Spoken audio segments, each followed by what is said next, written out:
Lascelles, and thank you for joining me to hear about something important. I'm a veterinarian. I work here at NC State, the College of Veterinary Medicine. I grew up in the southwest of England.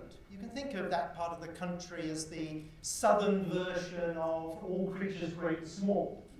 Rolling hills dotted with sheep, narrow country lanes with high hedges, beautiful dry stone walls. In many respects, an idyllic place, and the ideal place to be inspired to be a veterinarian. But beyond that, I wanted to be a specialist surgeon, small animal surgeon, and devote my career to improving our ability to control pain in companion animals. That's dogs and cats. And so, after quite a lot of training, here I am, proud to be faculty at NC State, and I spend my time developing ways to measure pain in companion animals, and then using those methods to determine what works to alleviate pain.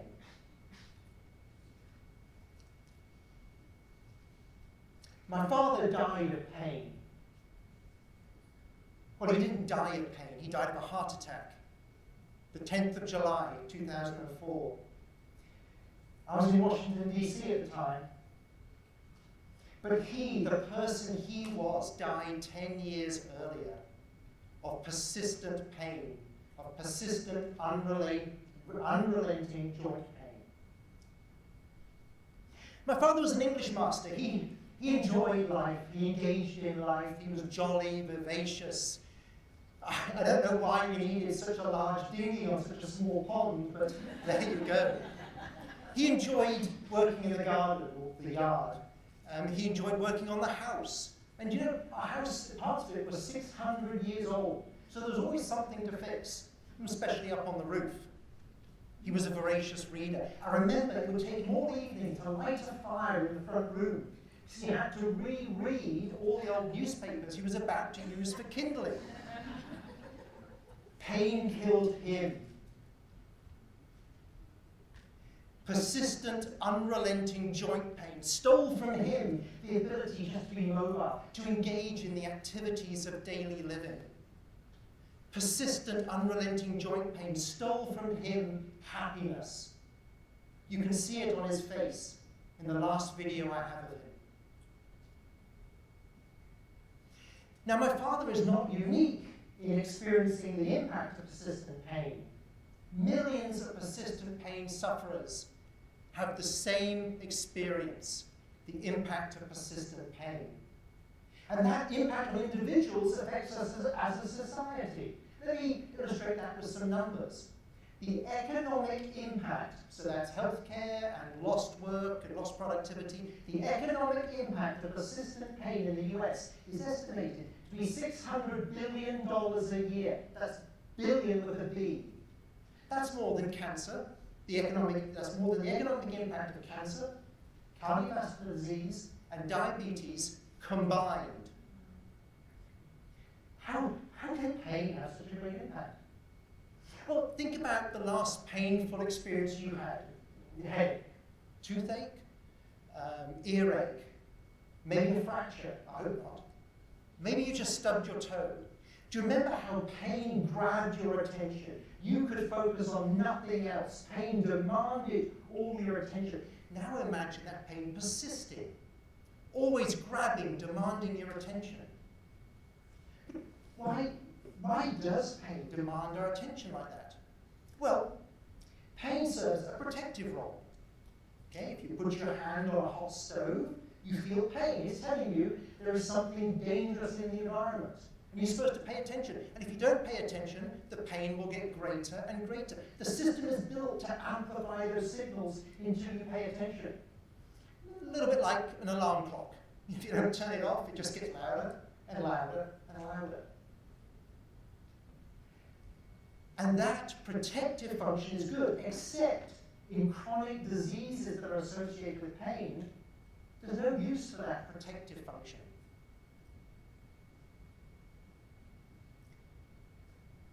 And so we end up with, in a chronic, persistent pain state, the ongoing pain changing the system, altering the system, permeating through all aspects of your body and functions. And that is the persistent pain experience, and it's complex. Let me break it down a little bit for you. So pain can impact mobility, the ability to move. And if that's impacted, your ability to perform the activities of daily living is compromised. And that can make you anxious, sad, angry, annoyed, depressed. Pain itself can cause anxiety, depression. Pain interferes with sleep. When it interferes with sleep, that can heighten anxiety, fear, further decreasing your quality of life and how you feel. Pain can negatively negatively affect cognitive function, the ability to think and reason and make decisions. And all of those things together, you can imagine, they together negatively impact your social interactions. That is the human pain experience. That is the complexity of the complex human pain experience. And it's often referred to as the biopsychosocial model of pain. There's the biology of pain, the psychological impacts, and then the social impacts. And with over 100 million people in the US suffering persistent pain today, that's a huge silent epidemic. Okay, let's get back to my father.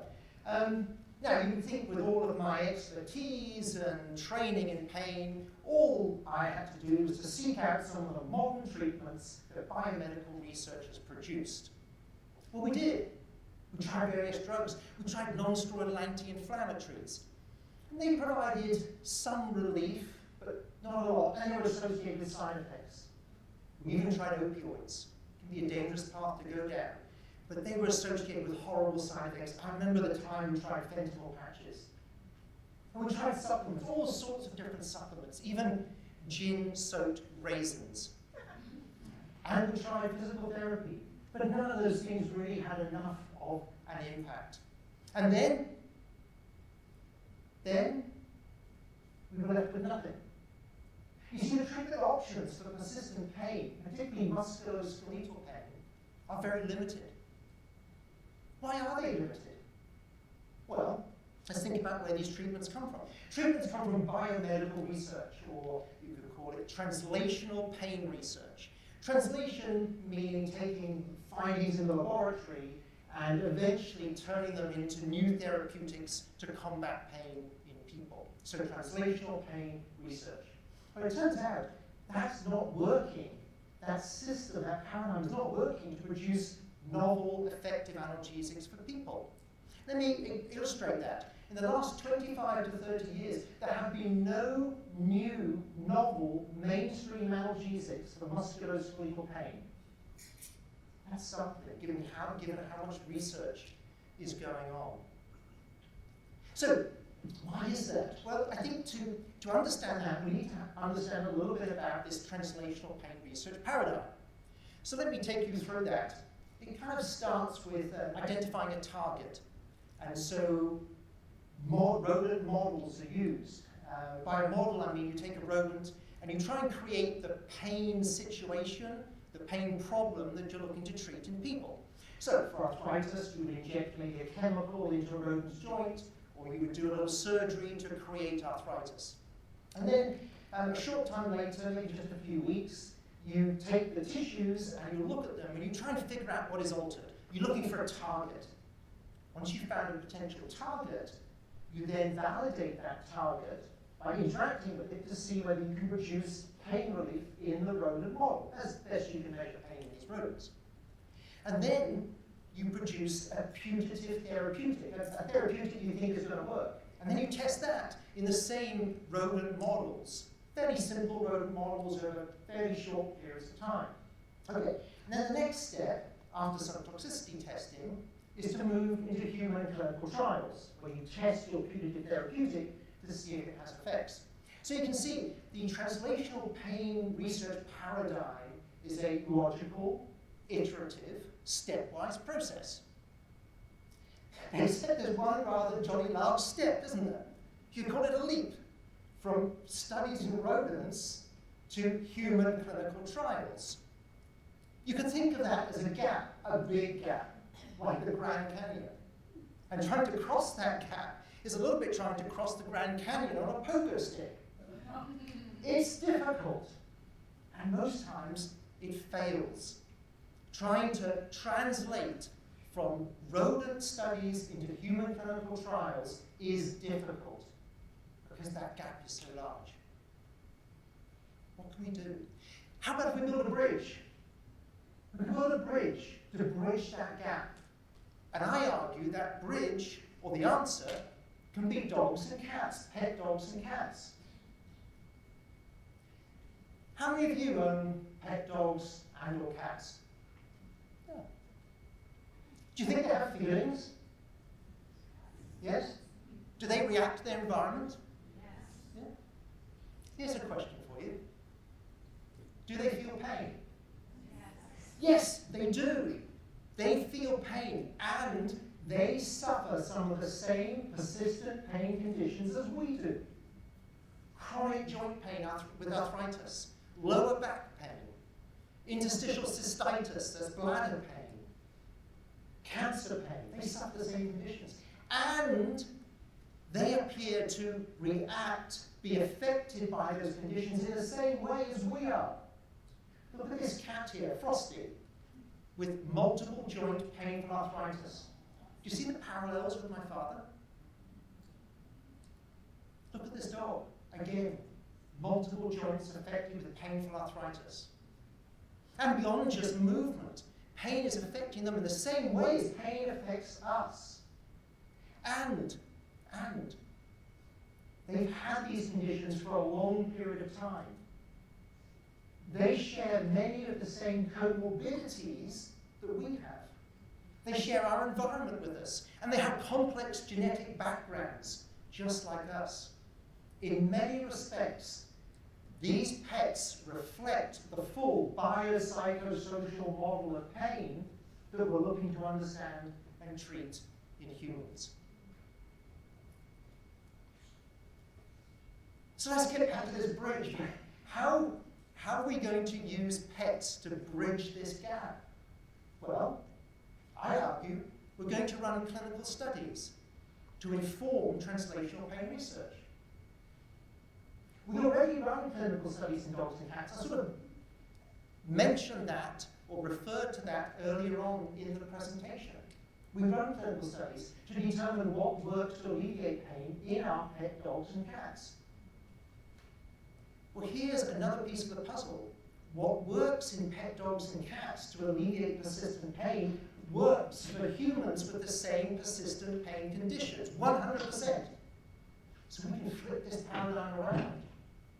We can use clinical studies in pet dogs and cats to determine what will work, to predict what will work in humans with the same persistent pain conditions. But I know what you're thinking. To make this work, we've got to be able to measure pain, yes? That's a really good question. Can we measure pain in dogs and cats? No.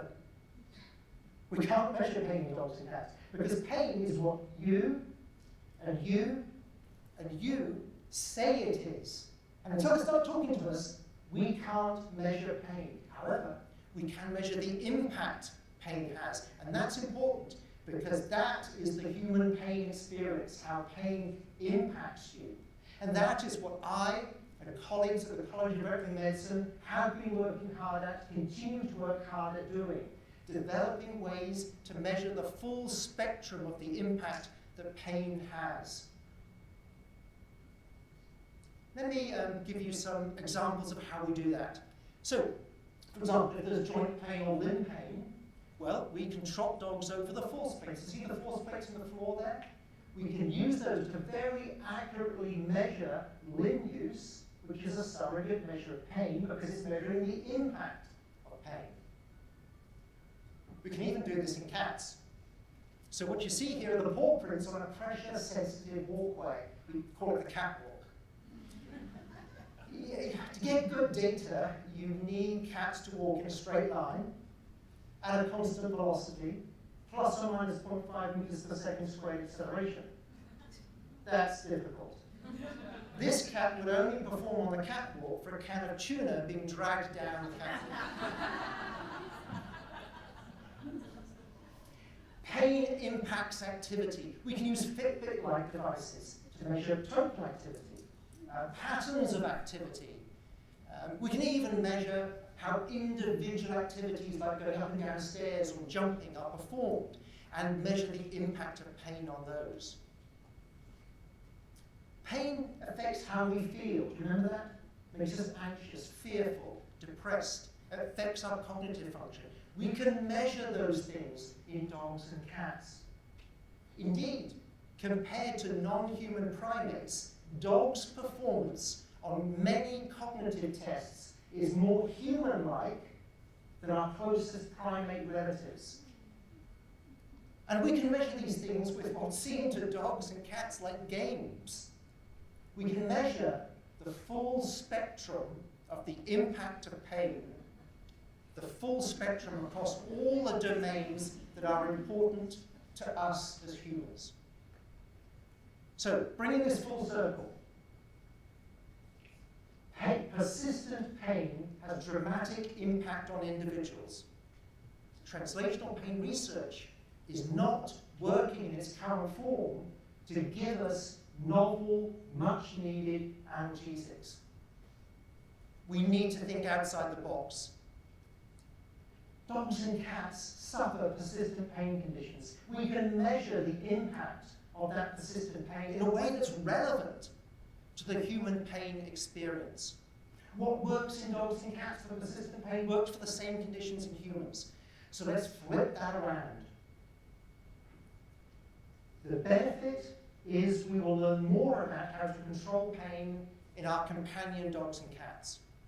The benefit is also that translational pain research will be optimized, will be more efficient, will be better able to predict what will work as a putative analgesic in humans. Fundamentally, this is all about helping the people and the paws that we love. Thank you.